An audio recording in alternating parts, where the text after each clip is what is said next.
नमस्कार दोस्तों, स्वागत है आपका प्रयागराज स्टेनो चैनल पर। ध्यानपूर्वक लिखिएगा, आउटलाइन अच्छे से बनाइएगा। डिक्टेशन 5 सेकंड में शुरू होगी। Ready, start. महोदय, इस साल के शुरू में ही खरीफ की ऐसी बड़ी फसल हुई है जैसी पहले नहीं हुई थी। आशा है पिछले वर्षों की अपेक्षा इस वर्ष रबी की फसल भी अच्छी होगी। इन परिस्थितियों को देखते हुए और पैदावार को बढ़ाने के लिए जो कोशिशें की जा रही हैं, उन्हें ध्यान में रखकर हमारी सरकार खाने पीने की चीज़ों की कीमतों में लंबे अरसे तक स्थिरता रखने के लिए सभी संभव उपाय बरत रही है।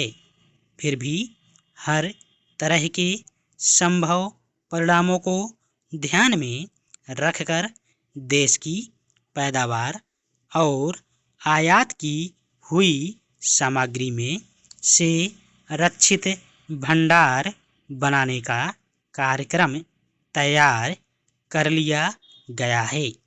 पब्लिक सेक्टर में जो फूड कॉरपोरेशन स्थापित किया गया है, उससे सुचारू बाजार व्यवस्था सुनिश्चित करने और व्यापारी वर्ग में समाज विरोधी कार्रवाइयों को रोकने में सहायता मिलेगी। औद्योगिक क्षेत्र में हालांकि पिछला रिकॉर्ड अच्छा रहा है, फिर भी उसमें नए सिरे से गतिशीलता लाने की आवश्यकता है। यह न केवल मूल्यों को स्थिर करने के लिए ही आवश्यक है, बल्कि अधिक उत्पादन के लिए भी। मुद्रास्फीति के खतरे का सही जवाब अधिक उत्पादन करना है।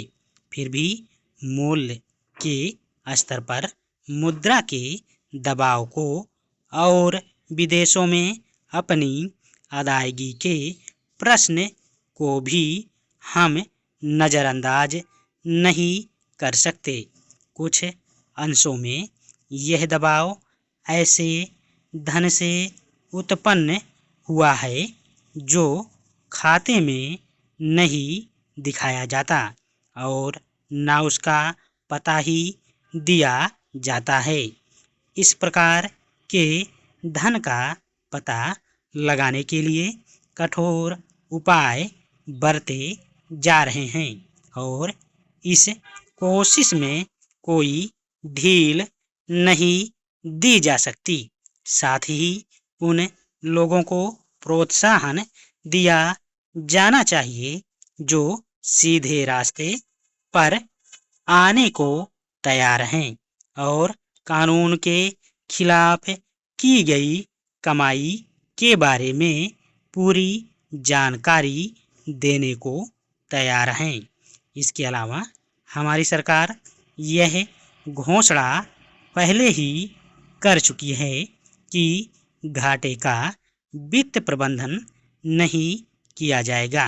इसके लिए सार्वजनिक व्यय पर निश्चित रूप से नियंत्रण करना होगा। बैंक ऋण के विस्तार को भी रोकना होगा। मूल्यों में स्थिरता लाने के लिए मुद्रा संबंधी अनुशासन को दृढ़ बनाना ही जरूरी नहीं है, बल्कि यह भी जरूरी है कि हमारे आयात और निर्यात में उचित संतुलन कायम रहे। हाल के महीनों में सरकार को ऋण और ब्याज की अदायगी के रूप में और आयात किए हुए माल के मूल्य के रूप में बहुत बड़ी रकम चुकानी पड़ी है। इससे हमारे विदेशी मुद्रा कोष में कमी आ गई। इस स्थिति को सुधारने के उपायों पर सरकार विचार कर रही है। धन्यवाद।